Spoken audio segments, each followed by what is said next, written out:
तो चलते हैं हम क्वेश्चन नंबर 3 की तरफ। क्वेश्चन नंबर 3 की स्टेटमेंट है prove that z bar equal to z if and only if z is real. अब इस क्वेश्चन के बेटा हमारे पास दो पार्ट्स आ रहे हैं। इसका जो पहला हिस्सा आ रहा है वो है prove that z bar equal to z, यानी कि सबसे पहले हम क्या करेंगे, z bar equal to z को प्रूव करेंगे इफ एंड ओनली इफ। तो आई डबल एफ का बेटा मतलब क्या होता है, इफ एंड ओनली इफ, यानी कि इसका जो सेकंड पार्ट होगा वो सेकंड पार्ट ये होगा z is real, z is real है।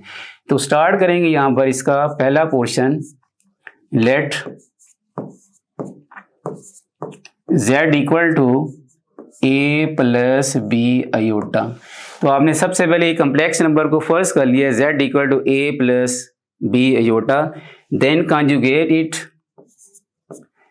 z bar equal to a plus b iota bar, then z bar equal to a minus b iota. तो लास्ट में बेटा हमने डिस्कस किया था कि जब भी हमने किसी भी कम्प्लेक्स नंबर का कॉन्जुगेट करना होता है तो आयोटा का जो साइन होगा वो आपने चेंज करना होगा।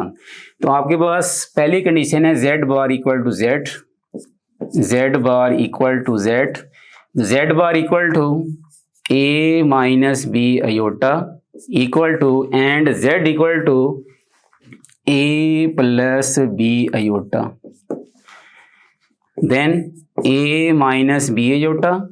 तो राइट साइड पे बेटा हमारे पास जितनी भी टर्म्स आ रही है इसको लेफ्ट साइड पे कन्वर्ट कर देते हैं। तो minus a minus b iota equal to 0 plus a minus a cancel, then minus b iota equal to minus 2b iota equal to 0, then minus 2 iota b equal to 0,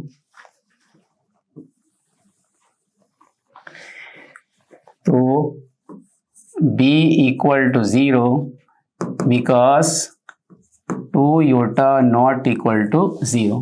क्योंकि अगर हम 2 iota को 0 के equal suppose करते हैं तो यहाँ पर ये टर्म हमारी टोटल की टोटल 0 हो जाएगी। तो लिहाजा 2 आयोटा को हम 0 के बराबर कंसीडर नहीं कर सकते हैं। तो b की वैल्यू बेटा रिप्लेस कर दें। Now z equal to a plus b iota जी, तो b की वैल्यू बेटा यहाँ पर रिप्लेस कर दें a प्लस 0 इंटू आयोटा, तो then z equal to e। तो हमारा फर्स्ट पार्ट था कि जब हमने z bar equal to z है तो आपने आंसर बेटा क्या राइट करना था, z is real which is real, which is real. तो इसका ये फर्स्ट पार्ट कंप्लीट हो चुका। अब हम इसका सेकंड पार्ट कंप्लीट करेंगे। अब हमने क्वेश्चन को बेटा कैसे कंसीडर करना है कि इसका जो z इज रियल है इसको कंसीडर करेंगे। आपने यहाँ पर क्या प्रूफ करना है, z bar equal to z है। नो हम यहाँ पर बेटा इसका कन्वर्स करेंगे, कन्वर्सली। तो कन्वर्सली बेटा हमारे पास है लेट z इक्वल टू, चूंकि हमारे पास b इक्वल टू 0 है, then z equal to a plus b iota, तो therefore z equal to a plus 0 into iota, तो let z equal to a।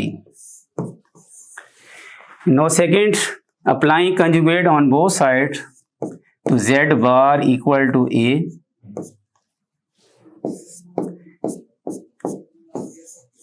We know that जब भी हम किसी भी कांस्टेंट नंबर का कंजुगेट करते हैं तो वो सेल्फ कंजुगेट होता है, यानी कि अगर हम 2 का कंजुगेट करेंगे तो आंसर इसका 2 ही आएगा, 3 का कंजुगेट करेंगे तो आंसर इसका 3 ही आएगा। तो इसी तरीके से यहाँ पर हमारे पास है a बार यानी कि a का कंजुगेट बेटा जब हम करेंगे तो वहाँ पर आंसर इसका a ही आएगा। तो सपोज करेंगे हमारे पास इक्वेशन नंबर 2 है, कंपेयरिंग 1 and 2, तो फ्रॉम 1 and 2, फ्रॉम 1 and 2, अगर हम इक्वेशन नंबर 1 और 2 को कंपैरिजन करें तो बेटा हमारे पास आंसर क्या हो जाएगा, z bar equal to z। चूंकि z bar equal to a के इक्वल है और z भी किसके इक्वल है, ये भी a के इक्वल है। जब हम दोनों वैल्यूज को, दोनों इक्वेशंस को कंपेयर करेंगे तो वहां पर हमारा आंसर आ जाएगा z bar equal to z। तो इस तरीके से हमने ये क्वेश्चन बेटा कंप्लीट कर लिए हैं। उम्मीद है कि आपको ये क्वेश्चन समझ आया होगा।